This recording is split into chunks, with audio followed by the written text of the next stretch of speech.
Right, good evening. We're just waiting on just a few more, just as it's 7:30, so we'll just give people another minute or so to log on. Already got a great number that have joined and ready to go. I will outline how we go through the questions if you've not already submitted a question at the moment, and then we will get started.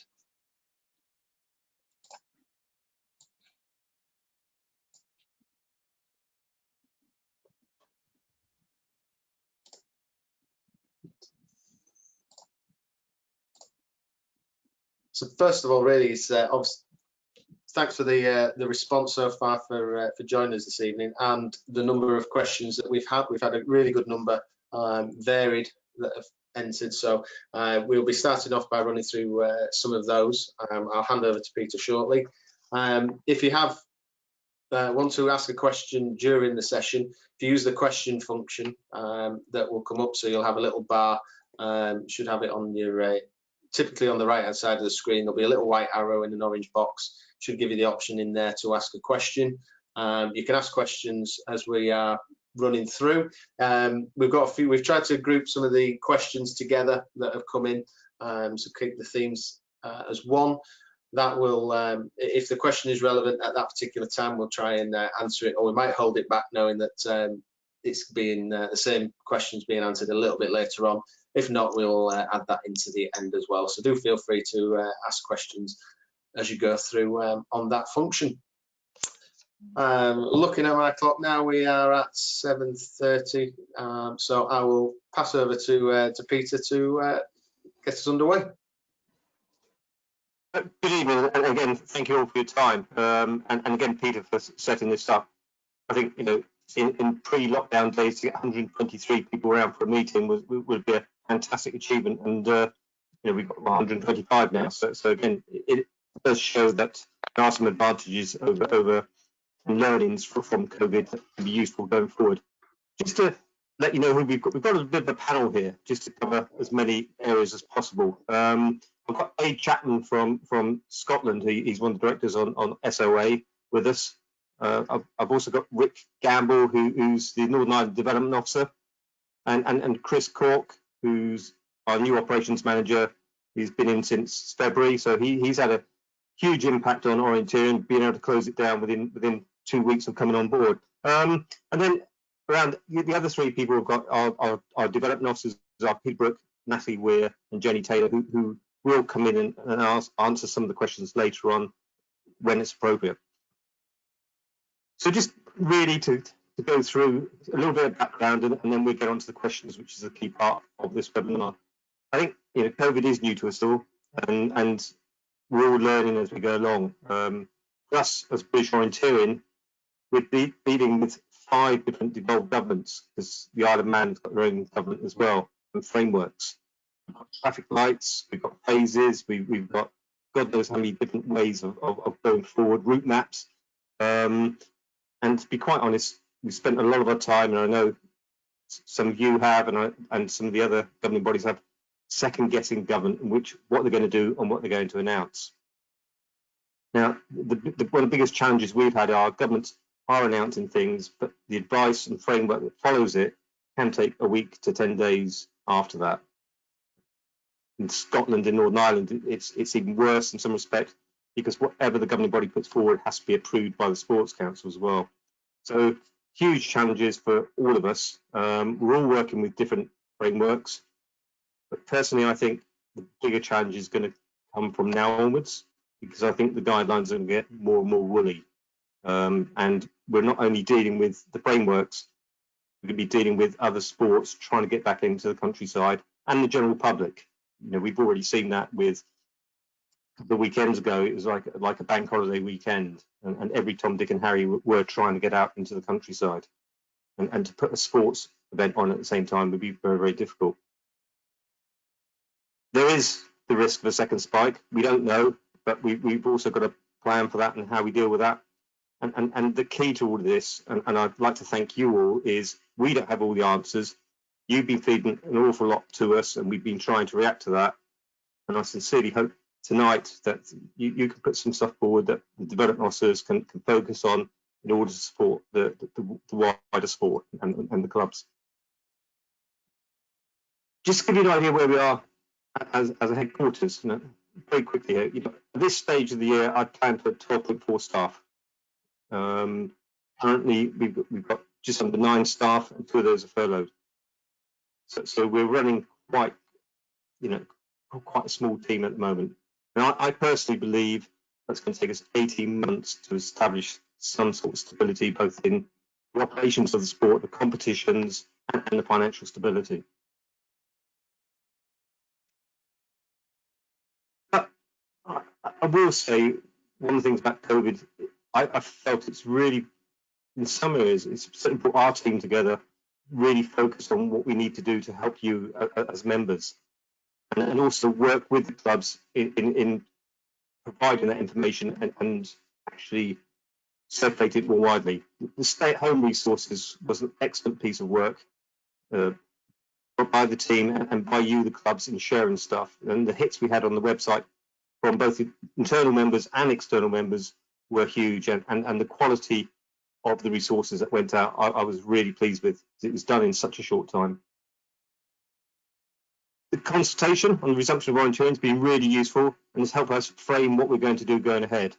There's still work to be done on that, but I do believe we were in a fairly good place in understanding what we need to do. It's just trying to get the resources behind it to actually make it happen now.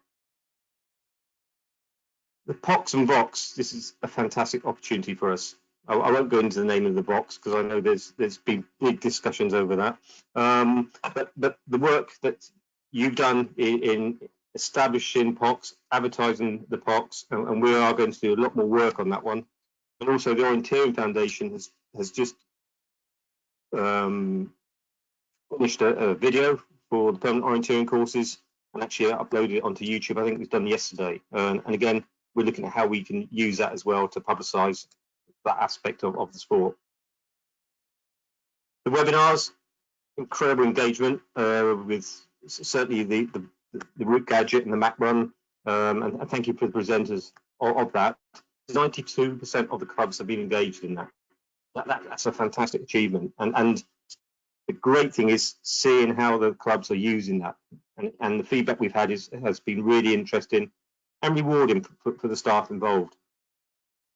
The last point there, lockdown orienteering, I'm not going to take any credit for that, but it just shows you what the sport can do. The work that Chris Smithard and his team have done in the lockdown orienteering competitions has been fantastic and reflected well on us as a sport and actually us as a governing body, even though we had no input on it. Other work that the team have been doing, we're carrying out an e-learning project at the moment. We are actually, we've done an e-learning package on event safety. At the moment, it's out with about 10 people testing. I know one of the people attending tonight is actually seen it and gone through it as well and offered some feedback. But we're hoping to be able to launch that within the next 4 weeks. We are going to go on to looking at teaching orienteering as well, but that's going to take a bit longer to do. But the event safety should be launched in the next 4 weeks. I've mentioned the POC video by the Orienteering Foundation, done by Sarah Brown and the team. That was launched yesterday, and we've actually put that in as part of the whole launch we're going to do around the permanent orienteering courses. And again, I know the clubs have done an awful lot of work on that one. We've also looked at some specific areas on the website to update, and we're still working on that, and there is work to do. Again, within the resources we've got, but there is work going on that side of things. And I think Jenny might update you a bit later on the POC stuff on that one. We've offered as much guidance to clubs as we're able to at this moment in terms of risk assessment, landowners, what it might look like when we eventually get back out there orienteering. And again, part of this seminar here is if you feel that we should be doing other stuff, please let us know and we'll see what we can do. We are looking at some entry systems and contactless payments, and there's a webinar on the 23rd of June. I'm sure I get told if I got that one wrong, to specifically look at that. And we're also in contact with some of the entry systems to see where we can help as well, because we see that as an important part of getting back to the sport. The current position across all the home countries, with the exception of the Isle of Man, is sport at the moment is very much an individual exercise. There are some activities going on, can go on within the legislation in coaching. The Isle of Man are now allowed to have gatherings of 30, so we've got to look at issuing some guidance to them in terms of returning to competition. But this does have an impact on our insurance. At the moment, we've said all activities and competitions are suspended. And I know one of the questions, I think, from Stephen Gilmore mentions about should we be registering activities, coaching activities, and I feel that we should be to ensure that those coaches are covered. But I think we have to look quite carefully at the terminology that the governments are using and the terminology that we use as orienteers. At the moment, individual exercise is allowed. Competitions will be allowed when they start increasing gatherings, and then that will limit the size of competitions that we're allowed to progress with. Again, competition resumption, we're going to be driven by the government guidance. Some of the devolved governments are slower in issuing the frameworks than others. But as I've just mentioned, it's going to be the size of the gatherings that's going to drive the size of competitions. Personally, I believe initially it's going to be very similar to the Isle of Man, when it's going to be around about 30 people are going to be allowed in the gathering. When that comes in, I've got no inside information whatsoever on that one, but I'm hoping that it may happen as early as next month. But then we've also got to look at how we promote those, how we control those, or how you, the clubs, control the entries of those, and then also we don't want to put on anything too big that has a potential that we have to shut down and we lose money as an organisation and you as clubs as well. So we've got to be aware of that potential regional shutdowns if the government go ahead with that. It's the government guidance that is driving us forward or holding us back. Okay, as Peter mentioned earlier, I think we've grouped. I think we've got 13 questions here. We've grouped together. What we're going to do is go through those. I will answer to a degree. If I need a colleague to help me, I'll ask a colleague. But if you've got, we'll go through those first, and then we'll open it up to everybody there to throw in other questions, just in case we haven't covered it. The first one is from Richard, and really, this is around the social element. People just don't do the sport just because of the sport of orienteering, the exercise. They actually want the social side of things added to it. The second one is, should we just, in effect, cancel events till 2021 until we can actually start again? And I think very good questions, these, and I know that they've been discussed on a much wider platform, because many people enjoy exercise or participate in any particular sport, but I know, and I'm sure you all know as well, that it's the social element that actually makes it more enjoyable and worthwhile. But I think we are in that situation at the moment where the government aren't encouraging social gatherings of any kind, not even our own families. So I don't, we're not in a position to encourage this. Hopefully in time we will be. It will have an impact on the number of people participating in our competitions going forward. And I think we've got to recognise that and plan for that. I know some clubs have set up various forums to discuss events after the competition using social media, and look at discussion Zoom calls around route gadget and compare routes. We appreciate it's not the same, but the social element, unfortunately, at the moment, I'm not sure when that come back in. It'd be a case of return to sport rather than the wider aspect of orienteering. In respect of postponing events until 2021,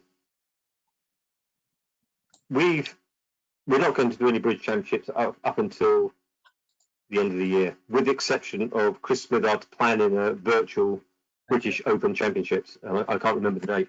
But domestically, we're very keen to allow clubs as soon as possible to get out and do local competitions, small local competitions which can be organised quickly, safely, and if you do have to pull the plug on them for whatever reason, you can do without any of the financial implications.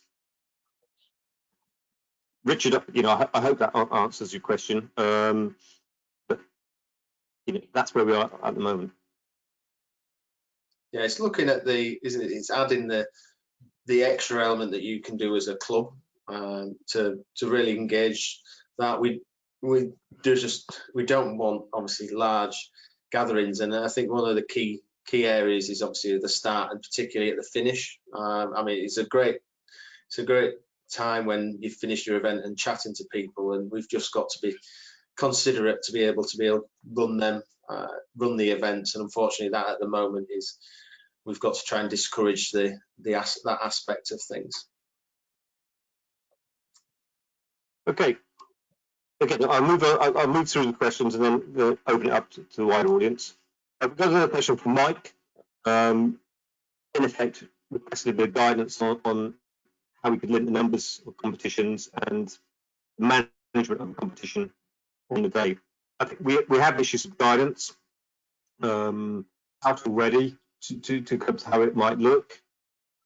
The size of the event is going to be driven by the governments, bit 30, bit 50, bit 10. I think we are going to have to manage the way people arrive, run and leave. And I think if you look at the way the National Trust have managed that over the last weekend, I don't see it being too dissimilar from that in some respect. And we've got a paper going to the board next week to look at this, to finalise really our recommendations down to clubs. I don't know if Chris, have you got anything else to say on that one? Yeah, hi everyone.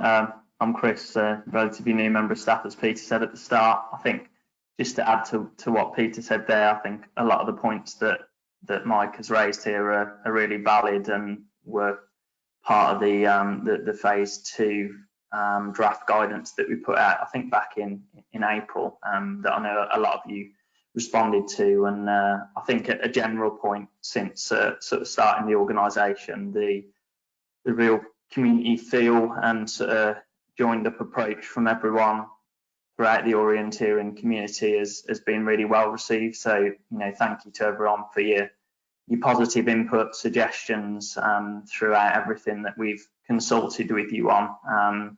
But moving back to this specifically, I guess, as Peter said, sort of the start, finish, download areas, the layout, the safety of equipment, the allocation and cleaning of that are all going to be key elements to running safe events moving forward as and when the restrictions change. And I guess it's about us ensuring that we're clear and supporting you with the guidance around that. And an example of that would be, I know the team have been working on some signage for events to help support you and some consistency around that. But ultimately, I guess if anyone out there still has any feedback on that phase 2 guidance that we did release earlier in April, then obviously there's still an opportunity to let us know. Yeah, that's all from me. Cheers. Just a quick fire up from me, Natalie, hard one. Just a couple of questions coming in. I didn't know whether it was worth just putting them in now. Things like insurance stance on these smaller events, how will that apply? And also in terms of giving out the guidance, will we also be supplying things like PPE equipment, or will we be simply recommending that to clubs, and will that the onus be on them to supply those kind of things? Natalie, if you're let me, we have got insurance and some first aid questions coming in.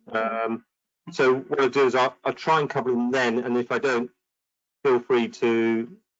What about the PPE? Does that come in there? Yes, it does. Yeah. There's a question. Robert. We're too enthusiastic. Hold fire. Peter will answer them later. Well, we'll see.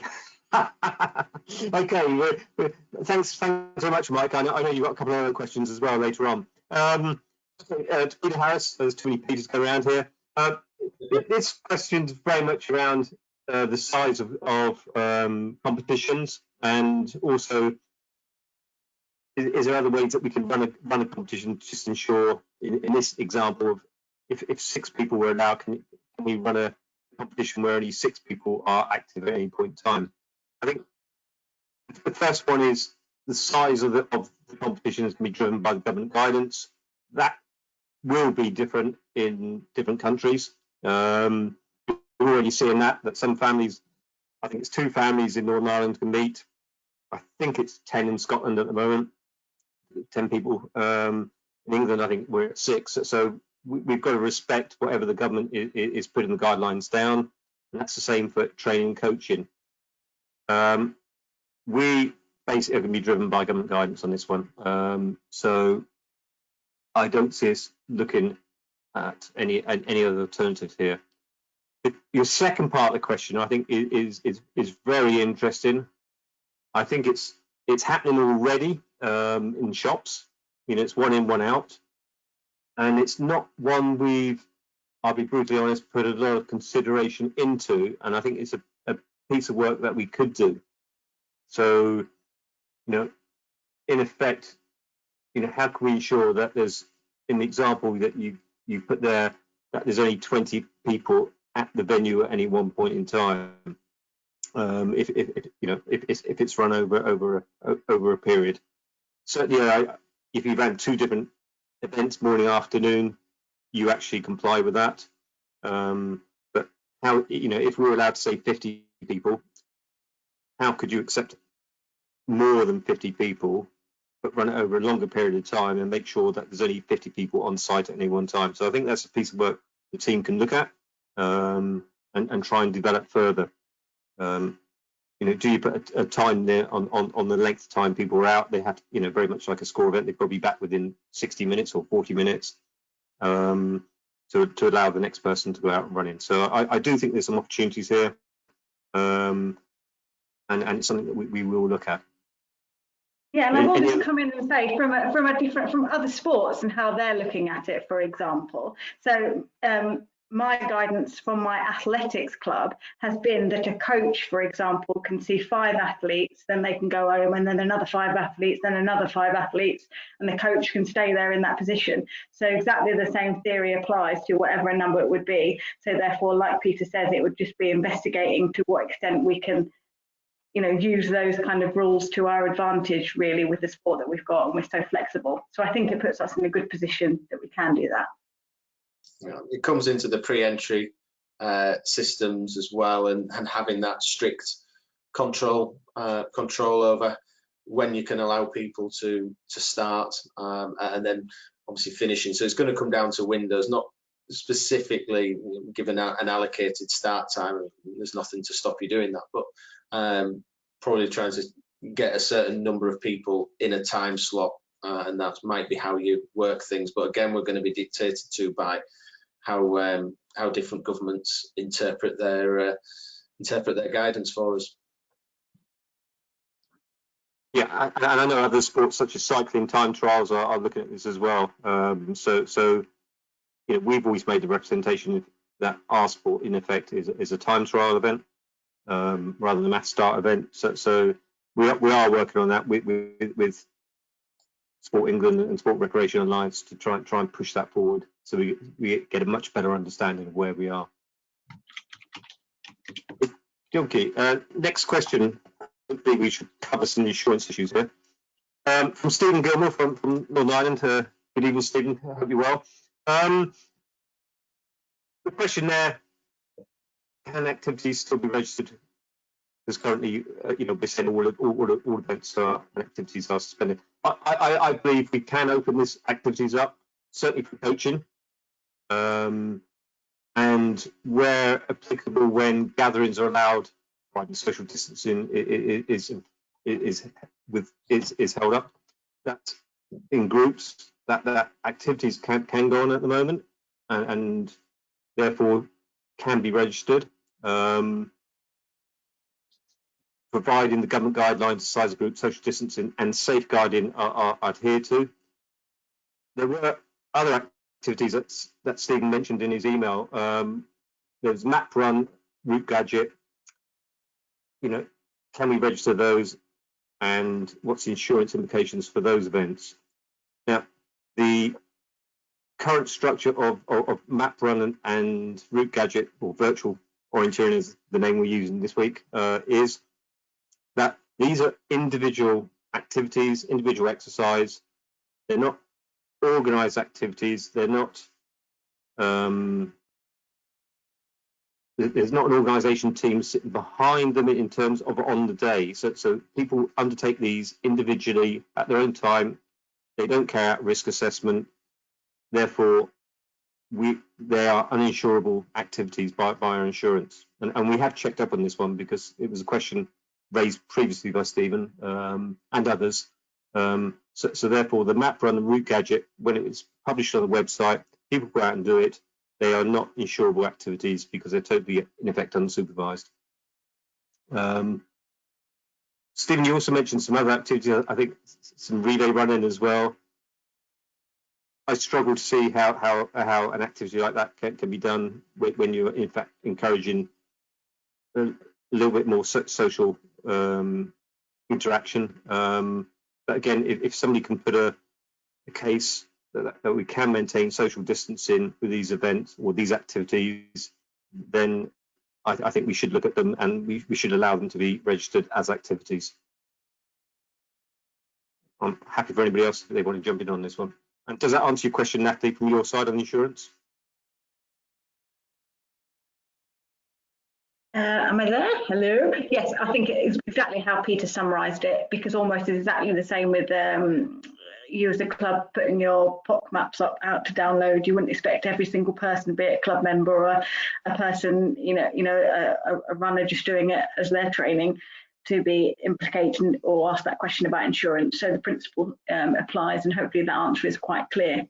And obviously with things like running map run events down the line as formal events, a bit like how NGOC, for example, were doing before this situation arose, then that's a slightly different dynamic because it's being held and run and organised as an event. But as it stands now, yeah, I think that hopefully that's quite clear for everyone that at the moment it's an individual activity, just like you'd go out your run or your bike ride, so the onus is on them. And what I have been recommending for clubs as well is, if they haven't already done so, if they've got a tab or a bit on their website that they're signposting people to, whether it's map run, sporteering, route gadget, whichever virtual option you're doing, put a little sentence in simply saying, just to be clear, you're undertaking this activity at your own risk, etc. So put a little statement in like that in, just for your own happiness. But yeah, just had a question. There's been a few questions that have popped through. Helen, Julian, Thomas, we'll come to them probably towards the end, looking through obviously questions, but there's one that's just popped in as well from Andrew Evans, just asking where an activity is run over a set time, so e.g. at any time over a few days, with a PIN code to restrict open access and with a risk assessment, is it still an individual activity? I would, Andrew, good evening, and again, thanks for the work you've done on the POC video. I would say it is an individual activity because it's not being supervised by anybody. These people are going out and doing it by themselves, unless there's going to be somebody there for the 2 days it's open, which I doubt. We can't be responsible for that person's behaviour.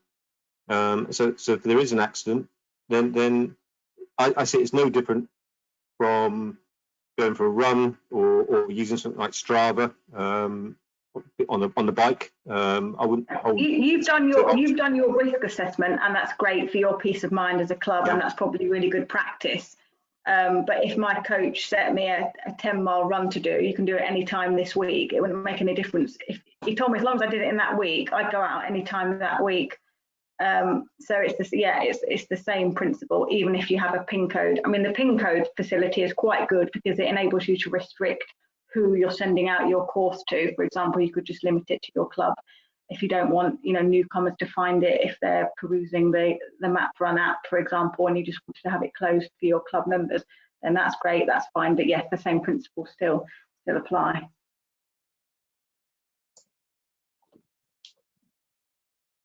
Okay, I'm sure there's more. There'll be more coming through.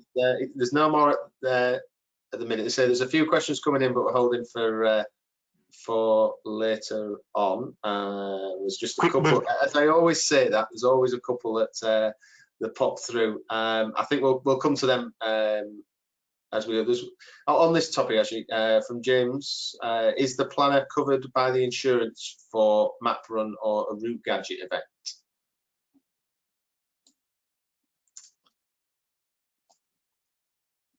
Deathly silence. Yes.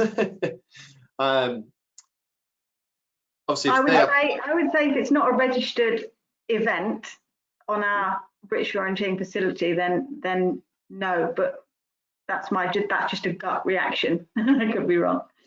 Yeah.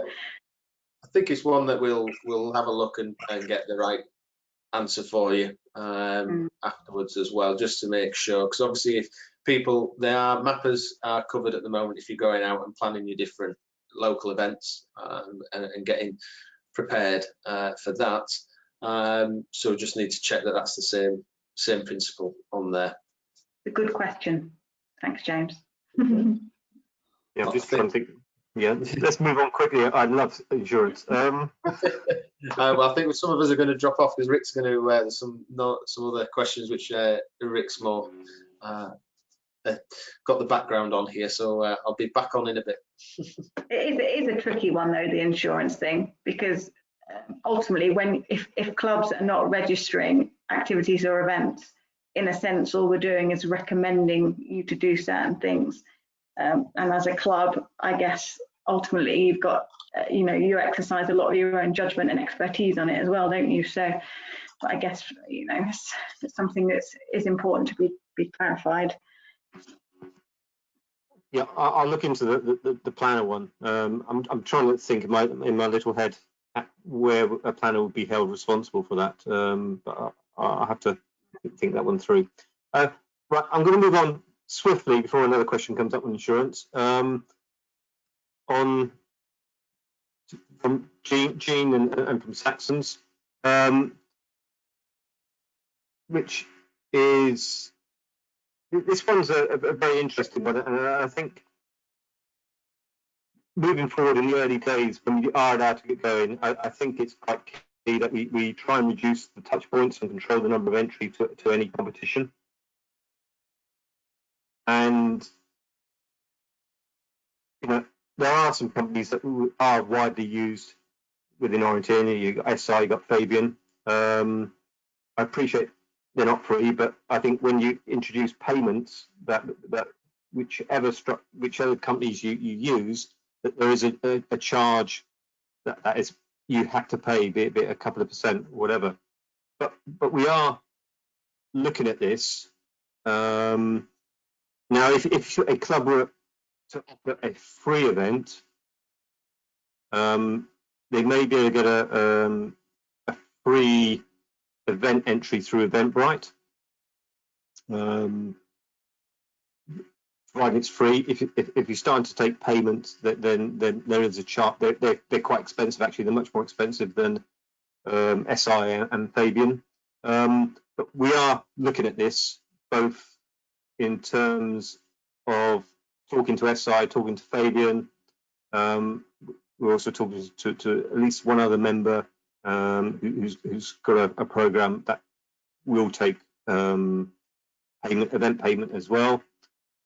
And we will be looking at if we can support this in some way, because we think this is quite key to help us get back to sport and safeguard the volunteers on the ground. And like I said, there is a webinar on the 23rd of June.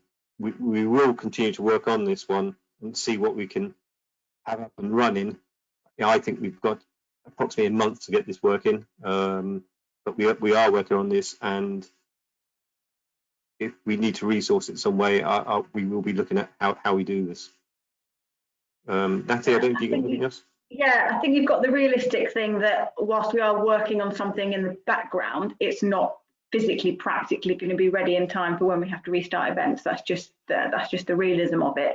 But this webinar that we've just plugged in for the 23rd of June, it's going to go through, hopefully, helpfully, some of the systems that we've already got. So we've got the Orienteering ones, Fabian SI, you've got independent ones like Eventbrite, PayPal, bank transfer, and then we'll also go through things like contactless card readers. So there are two main ones which we'll go through, and we'll get some people from clubs who have already used those to come and talk through them. So I guess realistically, yes, brilliant, that is exactly what we want to do. We're totally on that wavelength. We know how important it is, but all we can do in the meantime is kind of give you all the information that we can gather on all the options that you've got to you. There's also a couple of clubs that are going to come in on that webinar, Potok and Clock, for example, that have already kind of established their own pre-entry systems via various mechanisms on their own website, and they'll be there to hopefully talk us through what they've done and what's worked for them as well. So hopefully, Jean, that session on the 23rd will be useful to you and hopefully some of the other clubs as well. Can I just say as well, sorry, I'm Rick Gamble from Northern Ireland, Development Officer. We aren't planning to create a new system ourselves. We're not going to endorse any system either. We're just going to allow people, give them the information and allow people to make the decision of what's best for them, because obviously the pricing structure depends on the size of the event and whatnot. So it's really up to the clubs themselves to make those decisions. But we'll certainly try to give you guidance and educate you in as best we know of the systems. So yes, the webinar on the 23rd would be useful for many of you. Okay, yeah, it's again, watch your space, and it is something we're actively looking at, and even for the longer, we'll look at this even before COVID, but we will look to see how we can support you, or at least point you in the right direction. So moving on to first aid. Charles and Stephen, and Charles, you wouldn't believe how much work that email actually created in the office. Very, very simple one, but it's a big issue. So we got the one about first aid on the ground, and then you've got the question from Stephen Round about PPE. We are going to signpost people, and we will write this up tonight and issue it out to all of you that's attended this, and to all the clubs as well, to get signpost them to the right place. But guidance on delivering first aid during this challenging period is available on St John's Ambulance and St Andrew's website, and we will provide the links. There is another issue associated with this, that some of you will be the club's first aiders, and your qualification is either going to expire or has expired. And what do you do? Well, we understand that St John's Ambulance is offering a free e-learning refresher course for those of you who've got a qualification through them and it's expired. But both St John's and St Andrews are extending the period of the qualifications for a period of months. But again, both organisations aren't opening up training again for a further 3 months. In respect of the specific part of the question about head injuries, most first aid at competitions is cuts, and bruises and twists, which on the whole can be self-administered. But when it comes to head injuries, it is very much contain the environment and safety of the person and bring in the experts. Moving on to Stephen's question about PPE. we've all seen the problems that the government have had in this. So no way we want to jump on their shoes, but I am aware that some governing bodies offer a procurement service which includes PPE, and I'm thinking tennis in particular. And I will contact them to see if there is an opportunity for us as an organisation, either us as an organisation or you as clubs, to access the stuff that they've got. I've got no idea cost or anything like that. It is something I'll take away from this meeting and actually look at, see if we can access their procurement that they do for tennis clubs.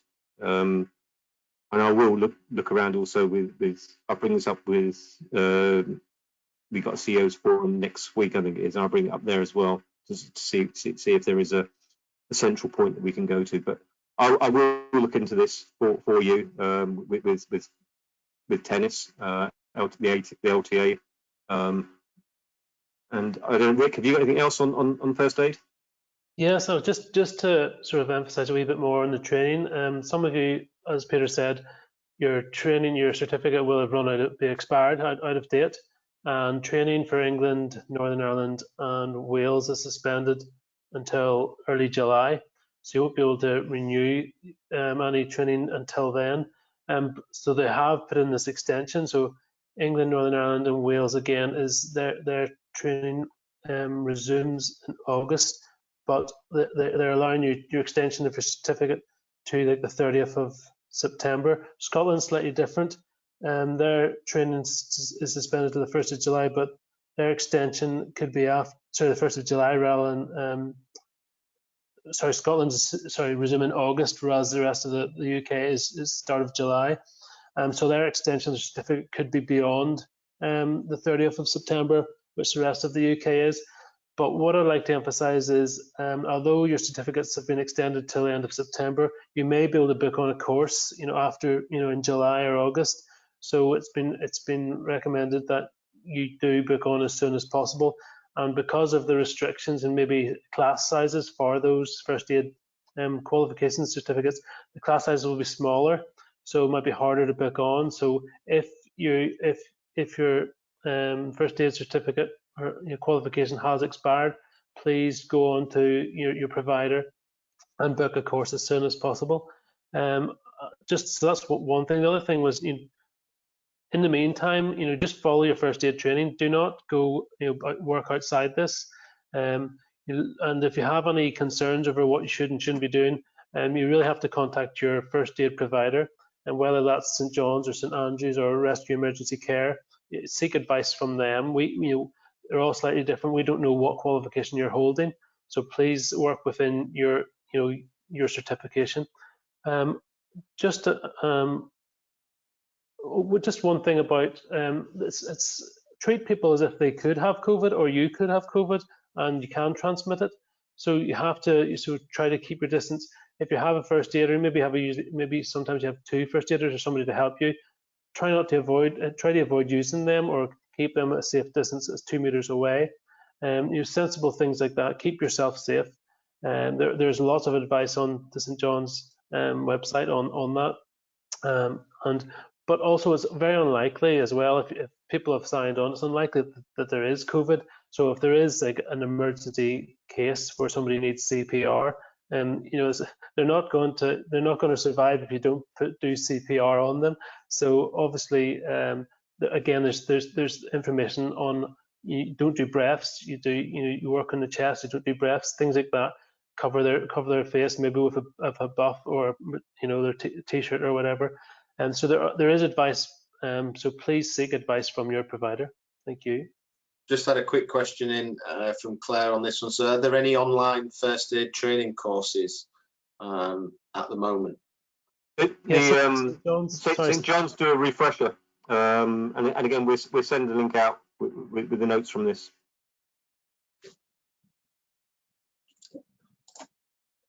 And Natalie, does that answer the questions on the PPE as well? Yes, I think it does. Yeah, it does. But also what I would say is if it's something that's really concerning you on the first aid element, there are county sport partnerships and St John's Ambulance that have got potentially online courses. If it's something that's really concerning you and your club, get in touch with us. We'll help link you in with anything relevant. So please don't be afraid to get in touch, ask us, and we'll try and find whatever you need just to give you the confidence to go forward. Again, thank you, Charles and Stephen, for that one. Really good questions, and surprising the amount of work that actually created to look into. But really important that we get this right for when we do resume. Relating to first aid is a question here from Ken about cleaning equipment. And I find this quite interesting because, like you all, I'm sure, have seen various reports about how long the virus stays in materials.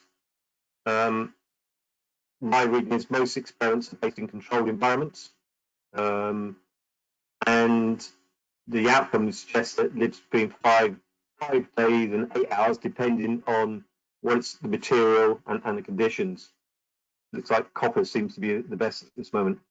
Now, I'd like to point out that we're not experts in this, and the equipment is provided by third parties, so we've got to be quite careful about what advice we could give out.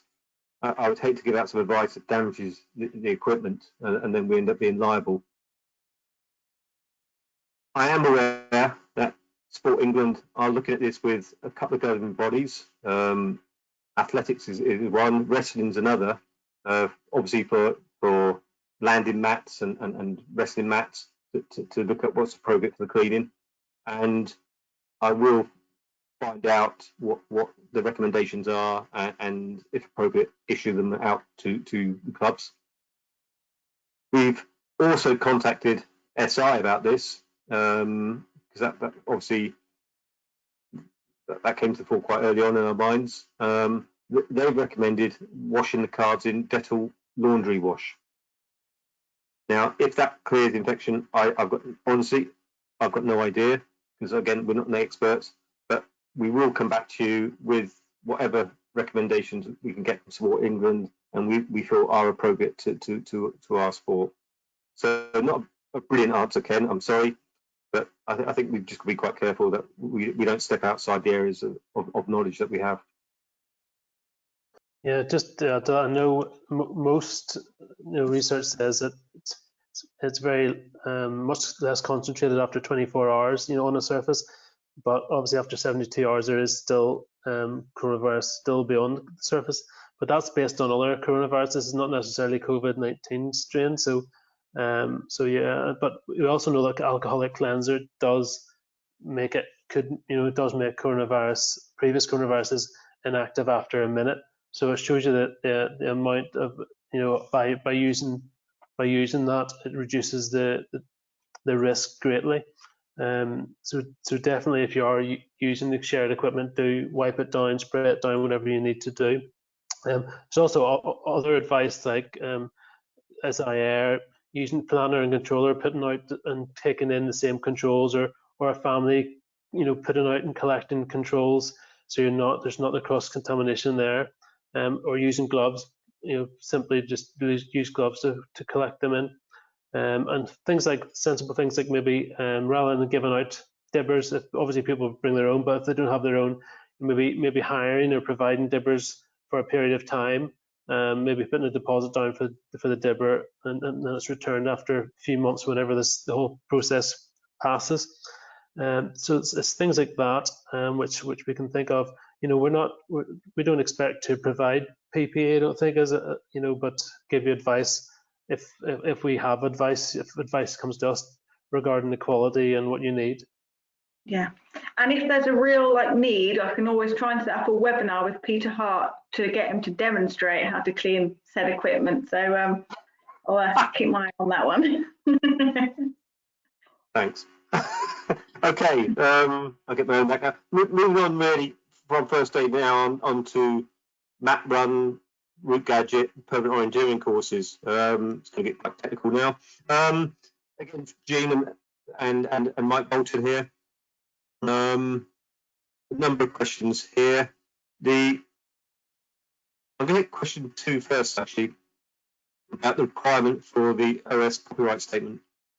Under our license, it is a requirement to have that published. So unfortunately, we've got to comply with that. Otherwise, we're breaking the contract. Sorry, I've got something in front of the first question. OS copyright. The first one's not a question, is it? All right. And question 3.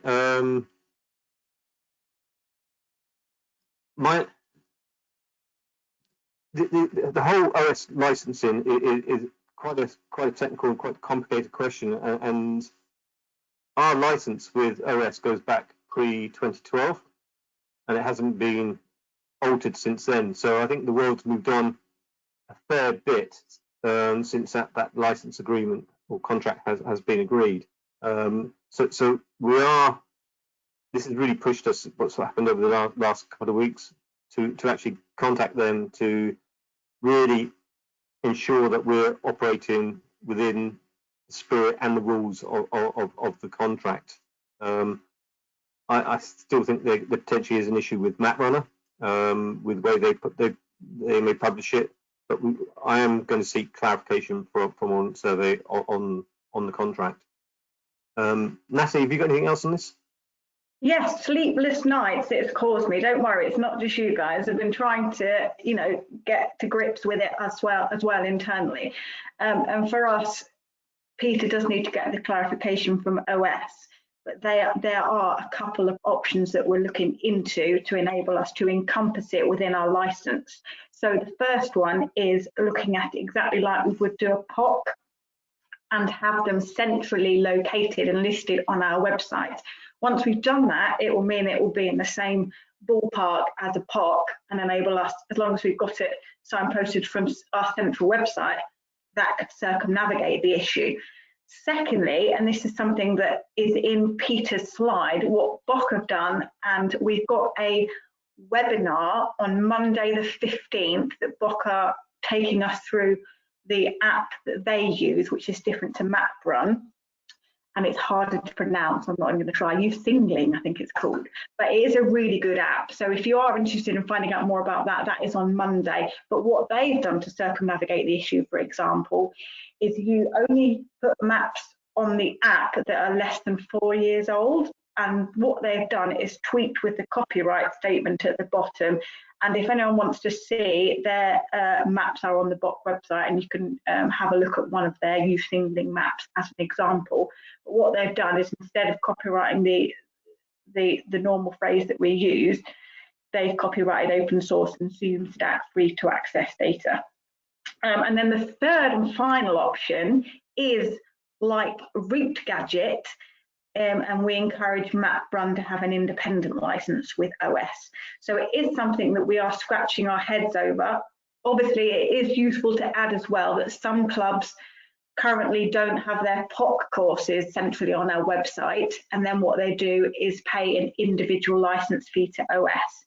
So there is that as an option that you as a club as well can, if it's something that really, really worries you and you're worried about the time between now and when we can perhaps get clarification on it, there is that option where you can pay your own individual license fee. But as I say, I'm not sure in the current climate it's going to be something that is going to be, too damaging. But again, like we said in all these things, if it really concerns you, just exercise what you think is, a sensible and correct decision, and we'll do all we can to get those answers to you. But they're the things that we're exploring. So we are on it. Trust us, we are looking into it, and we'll get back to you as soon as we can on that. Right. Right. Moving on now. Again, we're on POCs and BOCs, and I've the work you can see that the clubs are doing on this is been really.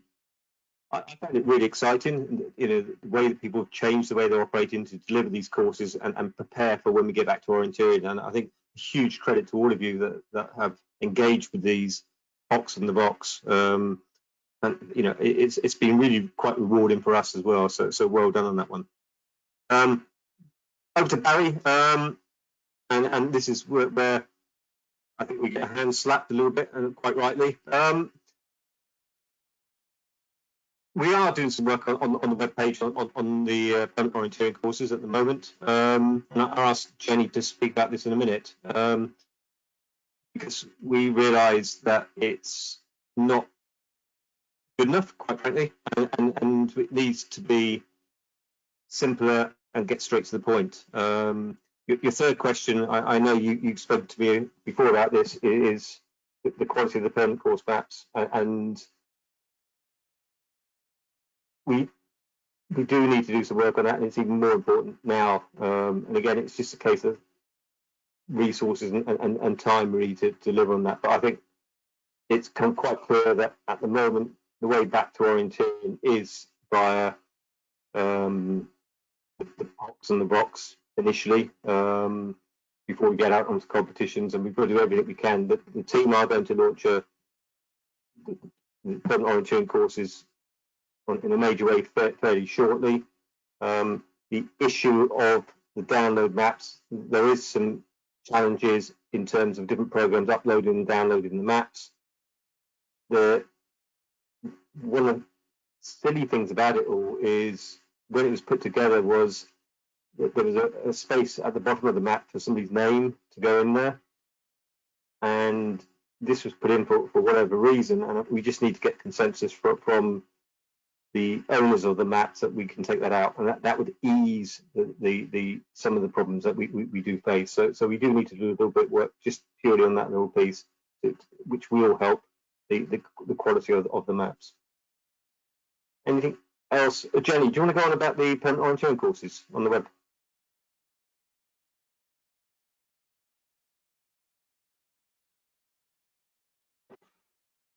Hi, I'm Jenny Taylor, Communications Officer. So yeah, what we're doing is we're looking at promoting the permanent orienteering courses, and the question that Barry's saying is right, that the page isn't attractive, and what we're doing is we're setting up a landing. We've set up a landing page so that basically we can add photographs to that page and make it much more exciting and attractive.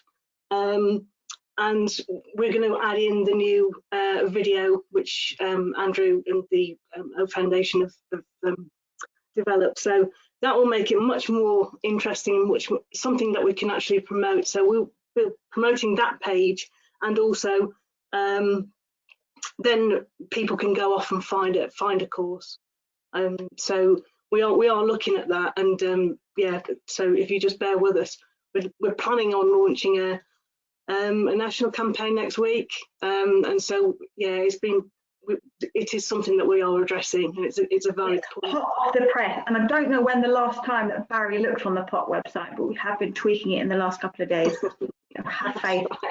We totally understand the comments. We are constrained by the fact that the POT portal, a lot of changes or any amendments or additions we can't do because it's managed by an independent company. So what Jenny's done is create a separate landing site that we can use alongside all the social media, alongside all the Facebook stuff that's currently out, the National Facebook POT campaign, which is rolling on as we speak. And then what we've got now with the new and exciting O Foundation POC video, we've got even more tools at our disposal to use in this campaign. So in the coming days and the next week, what we will do is we'll be in touch with all the clubs about how we work with you at a more local level to promote POCs and BOCs. So we've got, from radio campaigns to communicating with local active partnerships. We're planning it and thinking it, and we want to be there to support you at this time. And equally, we know we can only make so many changes. We've got a small window of opportunity before the other sports come back with a vengeance on which to get our information and how attractive us boys and how flexible and how adaptable. So the fact that I can hardly think of any clubs that have not put themselves in an absolutely brilliant position for this, and we'll work with you to whatever you want to push, be it POCs or VOCs. If you're not confident in your POCs, or even if you've not created any virtual courses and you prefer to stick with the POCs, we want to do what we can to kind of get us into the consciousness of people So yes, any feedback on that POC page, the information on the new landing page will be out in the next couple of days. So keep an eye on that, but keep comments coming in. You know, they don't fall down a black hole. They do get stored in our brains. Jenny keeps them there. It's just that some of them are slower moving than others, but we are on it. Okay, moving on, because we've still got 3 questions left before we open it up to the wider people, the wider audience. So, Mike Bolton, 2 questions in fact. The second one's in brackets. I think that's created more, that issue has created more emails to Natalie than anything else that she's ever done since she's been with us. You know, what's the right wording for the virtual orienteering courses? And I'm not sure we will come up. I agree with what you're saying in this statement. It'd be quite interesting to see what we come up with on that one. But I am aware that the question's been asked. They're trying to find a solution to that one, and it's going around a bit circles at the moment. The first part of the question is about permissions really. I think from my perspective, it's polite. You know, landowners may be aware of the permanent orienteering courses, but then if they see some people running around with a map or with a phone and they're stopped, I think it's just a case of, you know, they're going to say they're orienteering, and what we don't want them to be doing is doing something silly, and that gets back to the club or to the sport, that people aren't happy that they're running around their woods or their land doing the sport of orienteering. So really for me, it's saying, look, we are just a politeness, inform them what's going on. I don't want anything to happen that's going to impact on our access going forward. So I suppose that's my answer to that one, which actually feeds in quite nicely to quite a long question from Ranald. Now, in summary, so you have to go through all this. We were going to employ an access and environmental officer this year. It was in the budget to go forward. We had to cancel the interviews, and at the moment the post is frozen. And I totally agree with Ranald that probably now it's more important than ever. And I really think it's been raised. I think it was raised at the last board meeting or the meeting before. That we do think it's really important. I think from us at the board level, it's just trying to understand our finances at the moment. I think there is potential for this to go forward. You know, you can still hold interviews by Zoom or by Teams or by Skype or whatever, but it is important. We recognise this. I personally feel it's really important that we have an access officer going forward permanently, not just for a short-term contract, but we're just trying to get an understanding of where we are really at the moment on the finances. So it's not an answer. It's just really it's a truth of where we are with this one. But we do recognise the importance, and it is with us and the board to try and find to take on a member of staff when you've got 2 on furlough. It's quite difficult at the moment. But I think hopefully within the next 6 weeks we'll be much clearer where we are. Okay, 2 questions left before we go open it up. This one's from Mike. I think, Mike, there's been some excellent webinars, which again can be, they either can be seen by registering from now, or they may be on YouTube by now. So, and there's another one coming up, as Natalie said, on the 15th of June. And I can't say the app's name either. But also supporting this, I know that Northern Ireland have set up a working group. They've got 3 clubs over there, and they actually talk about these apps and how they use them, how they are using them, and the issues that they actually have faced. And I don't know, Rick, do you want to go into any more detail on this? I'll just say that there is a webinar mic on how to use OCAD with MapRun. It's a half-an-hour session. Check it out from the British Orienteering webinar page. It will take you straight through. Give you a tutorial from Pat from NGOC on how to use OCAD to create MapRun. So hopefully that'll help there. Just with regard to the working group, which we've put together in Northern Ireland, yes, as Peter said, there's 3 clubs together. Sort of we looked at the webinars, and we met then after that.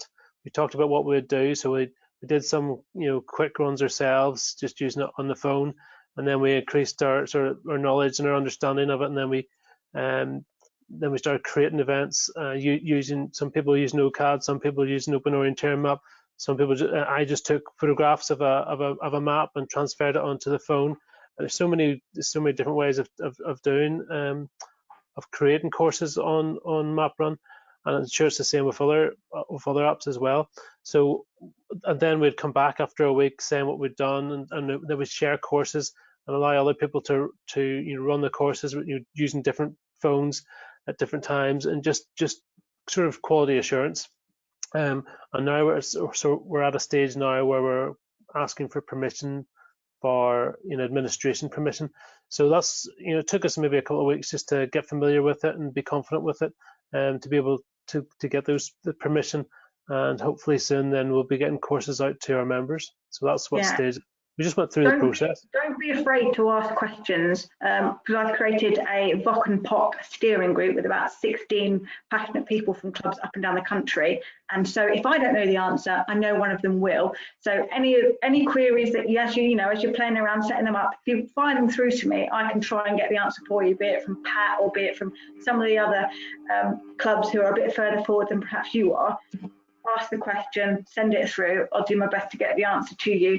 And someone has also said that they like the term virtual orienteering courses on the comments. So, but I just have to reinforce the fact that it is not just smartphone orienteering. That's why we've called it virtual orienteering courses. It's virtual control points that we're getting, but because it encompasses things like Route Gadget and other electronic-based downloaded courses and completed, it's not just smartphone orienteering. So I'm just reiterating why we've called it that.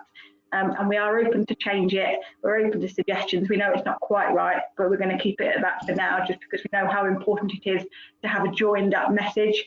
And the reason why we wanted to do that is so that we could all the clubs could use the same social media imagery, the same terminology, and we could all use it no matter what tool or platform you use underneath, no matter whether you use MapRun or use Singling, Sporteering, Route Gadget, whichever tool.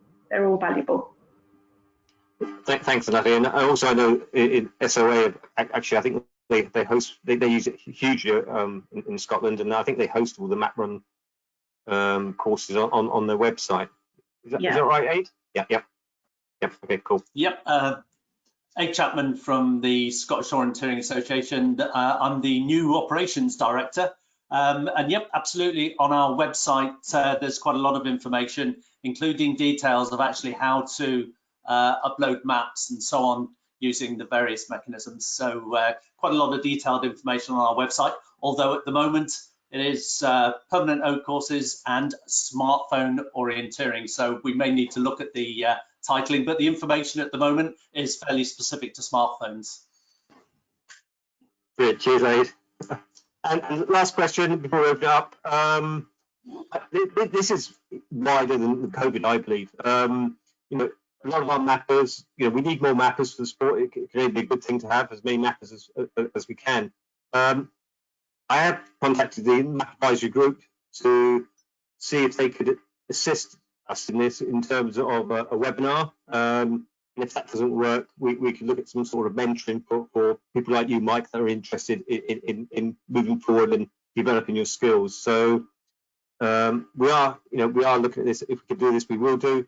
And also there are some resources on the British Orienteering website, and we can point you in the right direction. But I think it's a great question and really important for the future of the sport that we have new people, especially when you look at the profile, the age profile of our members and the challenges they're facing, especially at the moment. So that's all the questions that we had prior to this webinar, and now we're quite happy to.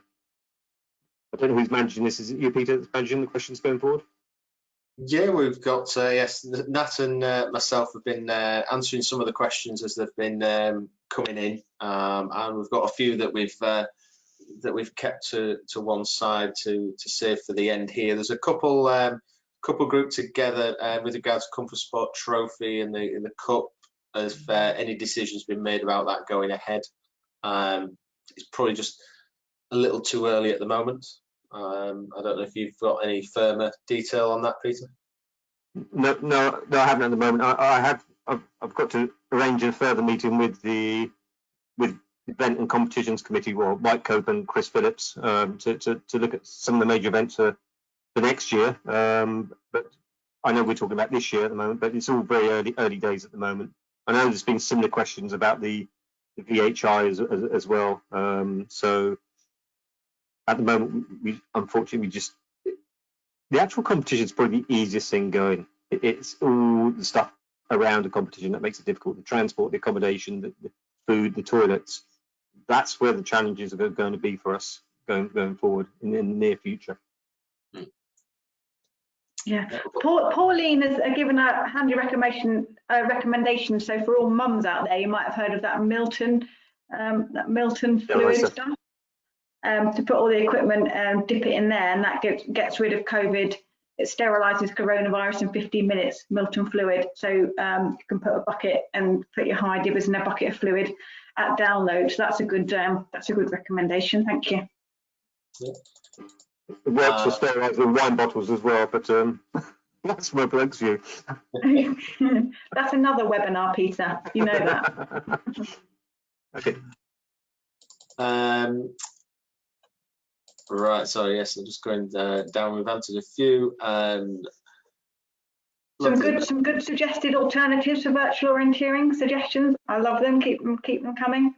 E-orienteering. Right, back on this. Here we go. If when smaller events are restarted, does the volunteer organizer have responsibility and therefore liability for ensuring too much insurance questions?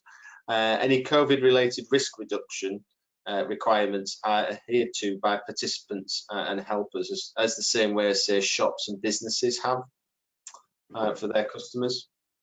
No, good reference, obviously, the code of conduct that's been put together for participants as well here. Yeah, I think we've got to realize that all of us have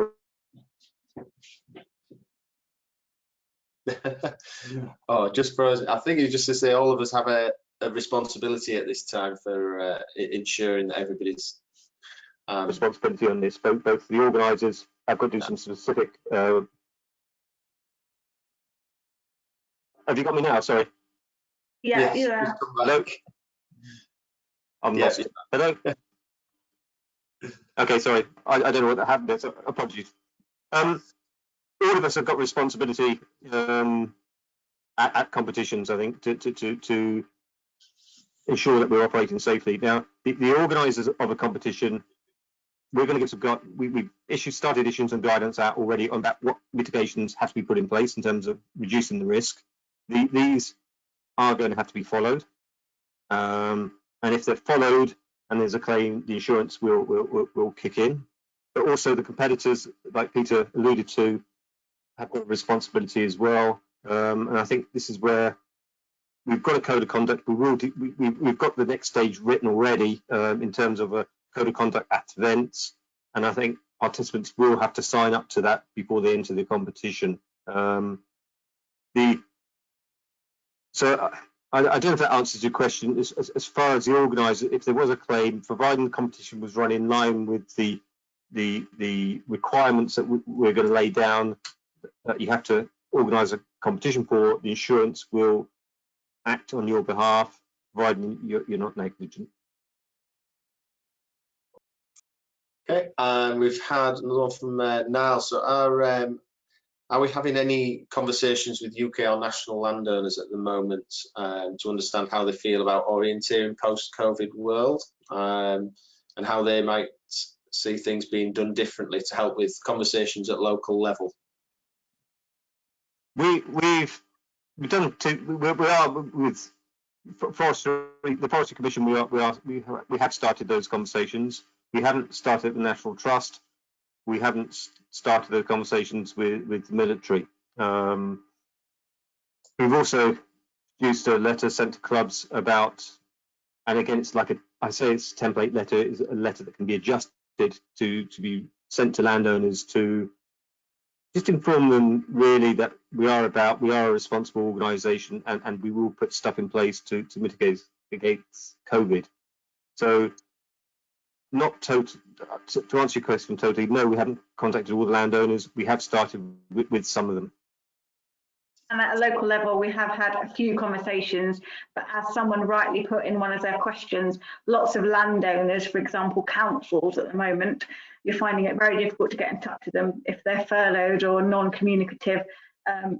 So that's a similar up and down the country. It's a similar situation. Whilst there are and have still been councils and local partners that have been in touch, wanting to find out what we can do, how we're doing it and stuff. So I know there's still an awareness how well orienteering fits as a sport in comparison to lots of other sports. So if you can imagine, if you're a council or a landowner that normally puts on X, Y, Z amount of sports, now there's only a limited amount of sports you can do. So I think there is an awareness that we are one of them. So we've got to capitalise on that, I think, and we've got to make sure that we have those conversations where we can. But I appreciate it is difficult. We've got you know, a very small 4-people development team. But you know, if anyone wants any support on they're not, you know, with any contacting anyone or continuing those conversations, it's like what Ranald said, but we are still here to have and support you with those conversations. So again, just reiterate the fact, get in touch, let us know if you've got any issues, problems, barriers, and we'll see what we can do or try and get in from our perspective. We've got the landowner document as well for trying to help clubs getting permissions to help explain a bit about what the sport is and the steps that the sport will take. I've also had Chris just sent a message in. The Army Orienteering Association has submitted a number of questions and for access about non-entitled civilians. So obviously they're looking into that as well. So thanks for that, Chris. Yeah, apparently golf was we know golf was restarted. Yeah, but that's no competition to orienteering, so I don't know why you need to mention that. But yeah, some sports have redone. But, yeah, and sorry, I will reference it because it made me chuckle when I just read this question. Well, it wasn't a question. James has come up with a suggestion for what we can call virtual orienteering. So e-orienteering would be shortened to EOR, pronounced yes, EOR from. From and I said I'm definitely, yeah, it's definitely one to consider. Yeah. Okay. And I think, unless you've spotted any further, any more that you've spotted now, I think there's one. Okay. There's a few questions in there that we'll download all the questions afterwards, and if we've not been able to get back to you, we'll have a look at them questions in due course over the next week or so. Yeah, and this session is pre-recorded and will be circulated as well as things like the slides and stuff, so you can recap on any of that. Yeah. One thing that has come up for myself on this through the questioning is the coaching licenses. Obviously, to have your coaching license, you're meant to have a current first aid ticket. Now, we will be extending the period for people to obtain that in time. Again, we just need to understand where we are, and we will issue out some information about that. So if you are starting to do some coaching already, and you're a bit worried about your first aid ticket running out, it's going to be a bit like your MOT in your car. It will be extended for a period of time, and you will still be covered. And for me, one of the most important parts of all this is that the bottom of this slide here is what else do you need? If you need support at this stage and you think we can help centrally, ask the question. We can't guarantee that we'll be able to support you, but we just need to know what you need to go out there and start up again. And we're itching to go ahead. You know, in some respects, it's weird.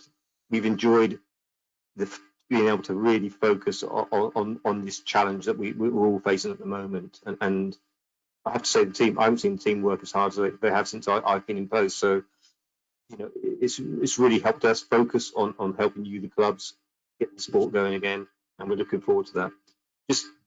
Just to finish a couple of future events, we mentioned them throughout this. We've got a few webinars coming up. Sorry, I didn't put them in date order. We've got the AGM on the 1st of August, which will be done by webinar. And I think it's only 2nd British Championships we're going to have this year, actually, because we had the British Knights earlier on. We had the British Open Virtual Championships, Chris Smithell and his team at the end of June. So I'd just like to say thank you all, and please keep contacting us, ask and tell us what help you want, and we'll see what we can do. We're only a small team, but we are very focused. We are very focused on supporting you and getting sport going again.